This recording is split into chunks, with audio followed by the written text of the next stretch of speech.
So I mean, that's something I really saw with Raft when I was first doing talks, and I used just slides with diagrams.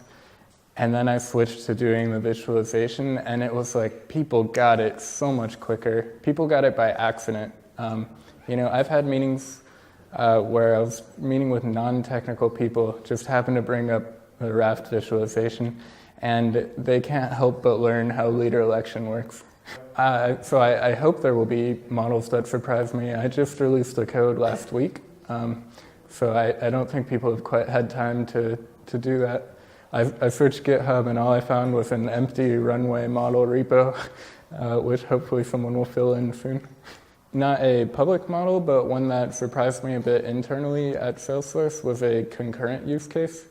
So I was really thinking about this for distributed systems, but the same sort of rules apply for concurrent systems where things can take different orders that you really just didn't expect.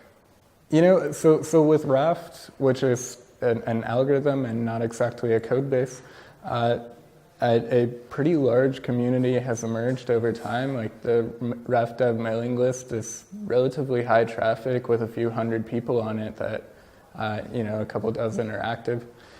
I'm hoping a similar thing can happen here, where I think there are a lot of people that really like working on this stuff, and when they go to do that, they might not have the support within their own organizations, but we can do that publicly where possible. The most exciting thing to me right now is I think there's many Raft implementations and there's Zookeeper that cater to coordination systems, small-scale coordination. We're getting to the point where those are pretty good and they're reliable and they're off the shelf. But now we need the reliable, off the shelf, scalable storage systems. I guess I won't name any names, but I don't want to endorse anyone here. But it should be just as easy for me to pull down a storage system that's disk-based or memory-based and in the language I want it in with the right level of consistency as it is to get a coordination system. I think that's what we're going to be seeing over the next couple of years.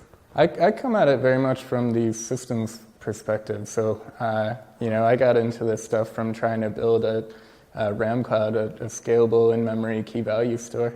And you just necessarily, if you're working in this area or you're operating these systems, you're going to get exposed to some of these things like consensus or CRDTs or gossip protocols, whatever it might be. And then if you dig one level deeper, you'll find the papers beneath them that are actually quite popular now. The biggest surprise to me was the Panama Papers talk, where talking about how they use Solr and Neo4j to organize this huge trove of data and use that for political good.